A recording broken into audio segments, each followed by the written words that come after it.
Salam alaikum Besem Hamasiyah. Dalam tayangan saya tentang The History of Allah, sejarah kata Allah, saya pernah menguraikan tentang asal istilah Allah itu berdasarkan temuan prasasti-prasasti berbahasa Arab sebelum zaman Islam.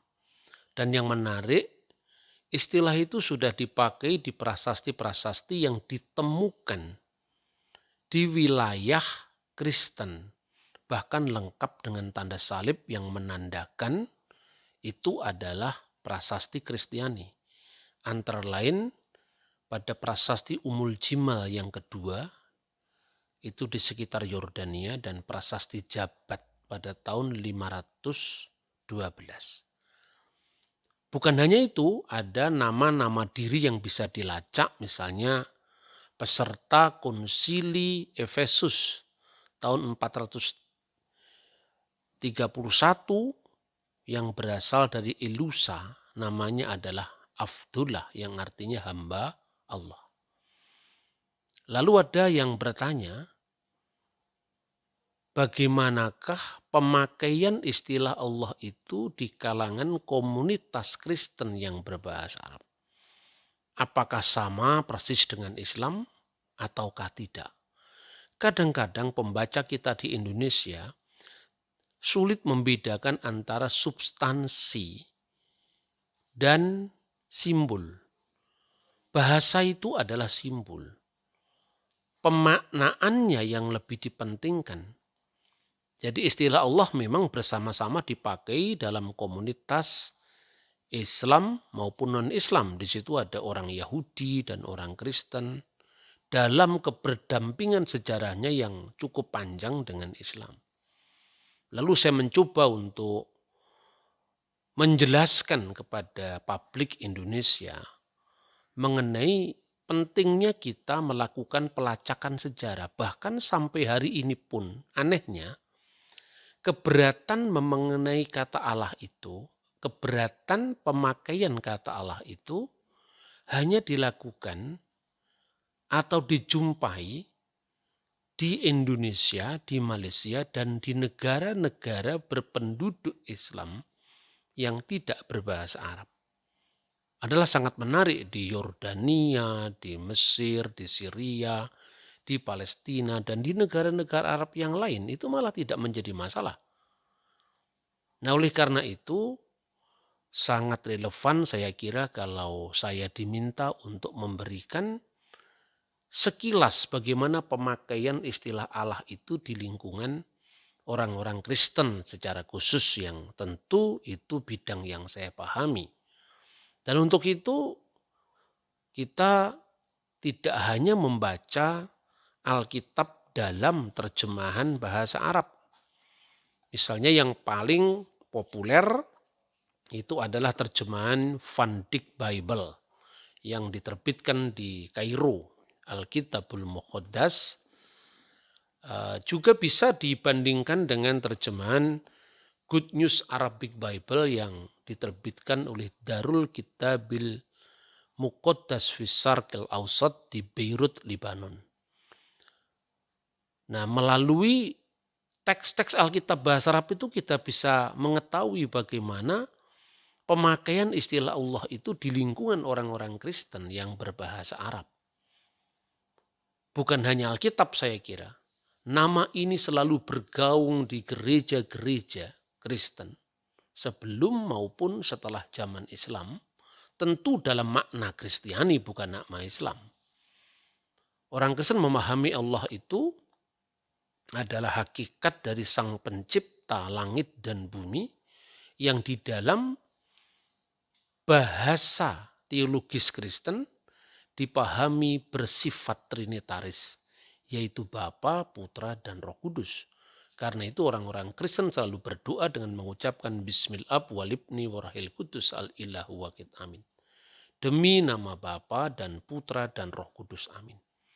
Dan itu bisa dibaca di dalam liturgi-liturgi gereja, baik itu yang dipakai di gereja ortodok, misalnya ortodok Koptik, ortodok Syria, ortodok Yunani, maupun Katolik ritus Timur, ritus Katolik Maronit di Libanon misalnya, atau Katolik Syria atau Katolik Koptik, dan ini bukan hanya salah satu komunitas gereja saja. Maka begitu Anda membaca kitab suci Kristiani yang untuk perjanjian lamanya itu sama dengan kitab suci orang Yahudi yang dikenal dengan Tanakh ya, Taurah, Nebiim, Ketubim, yaitu Taurat, nabi-nabi dan tulisan-tulisan suci yang lain, kita akan membaca Sifro At-Takwin atau Sifro Takwin, kitab Kejadian.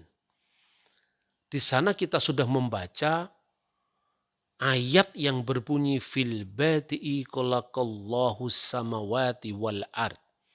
Pada mulanya Allah menciptakan langit dan bumi, dan itu terjemahan dari Taurat yang aslinya bahasa Ibrani Bereshit bara Elohim et hasamayim ve'etsa aret. Nah, di dalam pendekatan dialog dengan saudara-saudara non-Kristen, saya selalu menekankan bagaimana terlepas dari banyaknya perbedaan, minimum kita masih bisa menemukan meeting point.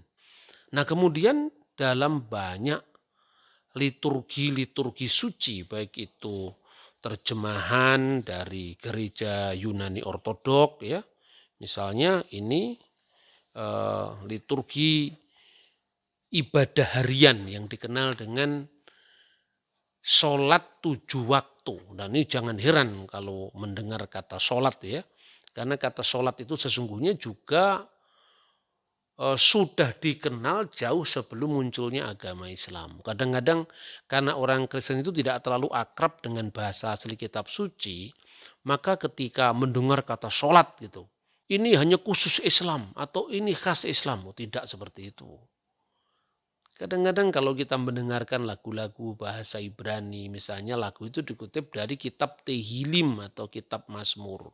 Misalnya, Shalom Shalom Yerusalem, Shalom Shalom Yerusalem, Shalom Shalom Yerusalem, Shalom Shalom Yerusalem. Shalom itu artinya berdoalah. Shalom artinya salam. Yerusalem artinya kota Yerusalem. Berdoalah untuk Shalomnya Yerusalem. As'alu salamata Urusalim. Bermohonlah, berdoalah untuk keselamatan, kesejahteraan, shalom, salama kota Yerusalem. Ini kan memiliki padanan yang sangat dekat dengan kata Arab yang juga dipakai oleh orang Muslim, yaitu sholat. Ya, meskipun tentu penggunaannya berbeda. Misalnya satu contoh, kalau ini tadi dari gereja Yunani Ortodok, ini Al-Ajabiyah, kalau orang Koptik menyebut Al-Agabiyah. Juga ini adalah panduan sholat sehari semalam 7 waktu. Dan 7 waktu itu sudah dikenal jauh sebelum zaman Islam, dan itu adalah jam-jam sengsara dari Al-Masih. Dan kata sholat itu asalnya dari bahasa Suryani. Bahasa Suryani itu bahasa yang dipakai oleh Sayyidina Al-Masih, Yesus Kristus. Dan di dalam bahasa Suryani atau bahasa Siriak Aramaik itu disebut dengan idana silota. Waktu sholat atau waktu sembahyang. Idana silota. Dan itu di dalam bahasa Arab diterjemahkan saat sholat.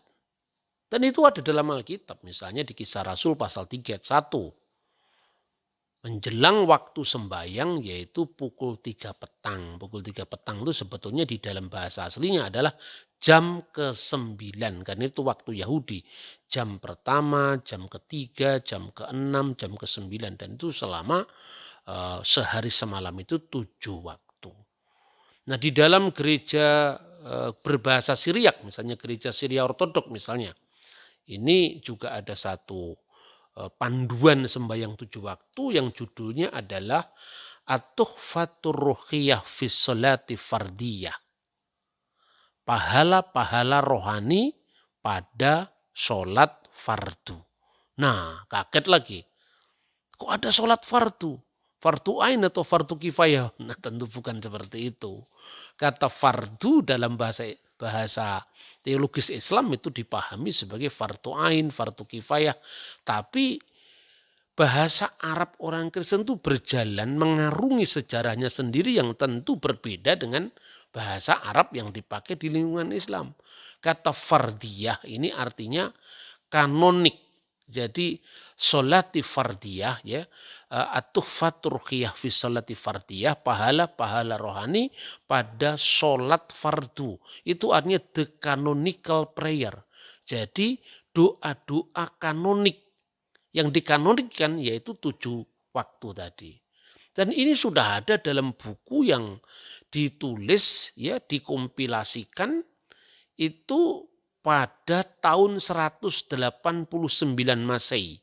Kalau di gereja Koptik itu dalam dokumen yang disebut Koptik Didaskalia Apostolorum yang dikenal dalam terjemahan bahasa Arab yaitu Taklim Ar-Rusul, yaitu pengajaran rasul-rasul, atau di dalam bahasa Latin adalah Koptik Didaskalia Apostolorum, dan itu dikompilasikan tahun 189 pada waktu gereja ortodok Koptik itu patriarknya adalah Patriark Dimitrius yang pertama. Sementara di dalam bahasa Yunani kita juga mengenal Didaskalia Yunani yang dikompilasikan oleh Hippolytus dari Roma. Itu kira-kira tahun 215 Masehi. Dan siapakah Hippolytus? Hippolytus itu adalah muridnya Irenaeus dari Lyon. Irenaeus itu muridnya Polikarpus yang meninggal tahun 156 Masehi, dan Polikarpus itu adalah muridnya Yahya atau Yohanes atau Yohana bin Zebedius atau bin Zabdi yang termasuk ke-12 murid dari Al-Masih. Jadi masih memiliki kesinambungan apostolik yang bisa dipertanggungjawabkan. Nah, itu tadi pemakaian istilah Allah itu muncul di dalam semua buku liturgi dan kitab suci tadi. Misalnya yang paling terkenal di dalam kidung-kidung gereja itu adalah Trisagion. Nah, di dalam tayangan sebelumnya saya sudah mengatakan memang ada beberapa perbedaan yang bisa dipahami antara Islam dan Kristen, di mana dalam bahasa umat Islam itu, khususnya dalam Al-Quran, itu kata al-ilah tidak muncul sebagai bentuk asli dari kata Allah, itu tidak muncul. Tetapi dalam Injil bahasa Arab muncul beriringan atau berdampingan dengan istilah Allah tadi. Nah, itu kata al-ilah, kata Allah itu juga dipakai dalam bentuk vokatif, misalnya ya Allah. Dalam bentuk vokatif ayyuhal ilah. Dalam bentuk vokatif juga Allahumma sebagai arabisasi dari kata seruan dalam bahasa Ibrani Elohim yang banyak tercatat dalam Mazmur-Mazmur. Misalnya dalam doa Trisagion. Kadang-kadang Agios oteos, agios oteos, agios iskiros, agios satanatos, eleisonimas. Itu kalau rumusan dari Kalsedonia. Kalau non Kalsedonia itu sebagai rumusan kristologis. Agios oteos itu diartikan dengan kudusu anta ya Allah. Di sini kata ya Allah muncul. Kadang-kadang diterjemahkan Kudusullah. Kadang-kadang diterjemahkan Kudusulillah. Kudusulillah, kudusulil qawi, kudus, kudusun, kudusulillahi la yamut, irhamna, kudusun, kudusun ya man sulibta anirhamna. Itu misalnya Trisagion, kuduslah engkau ya Allah, kuduslah engkau yang maha kuasa, kuduslah engkau yang tak berkematian, yang dalam kemanusiaannya disalibkan bagi kami, kasihanilah kami. Itu doa-doa Trisakyon. Nah, ada lagi doa yang sangat terkenal, itu disebut sebagai sholawat al-adra. Dan ini kidung yang sangat terkenal di ritus Bizantium. Itu biasanya kalau Anda pergi pada saat tertentu ya, di mal-mal itu di Beirut itu dinyanyikan itu. Kidung itu disebut sebagai sholawat al-adra. Jadi penghormatan salam kepada al-adra, yaitu Bunda Perawan Maryam.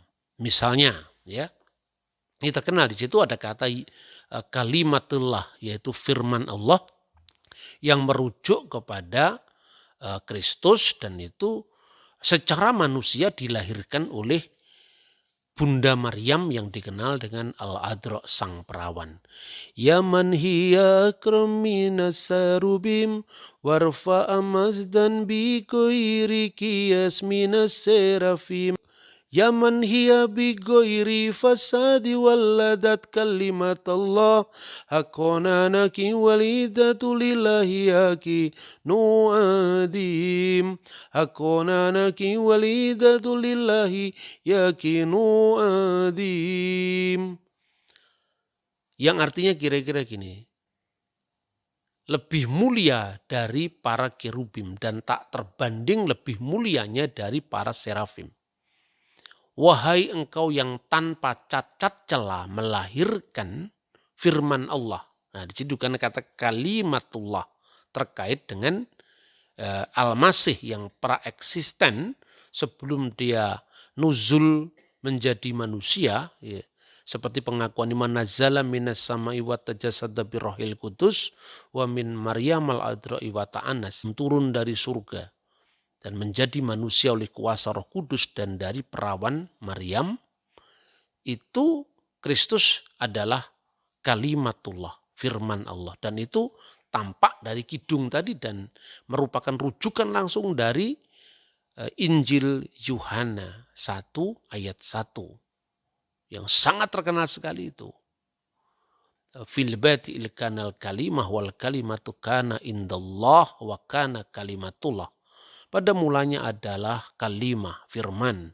Dan firman itu bersama-sama dengan Allah, dan firman itu adalah Allah. Jadi yang tak terbanding lebih mulianya dari para serafim.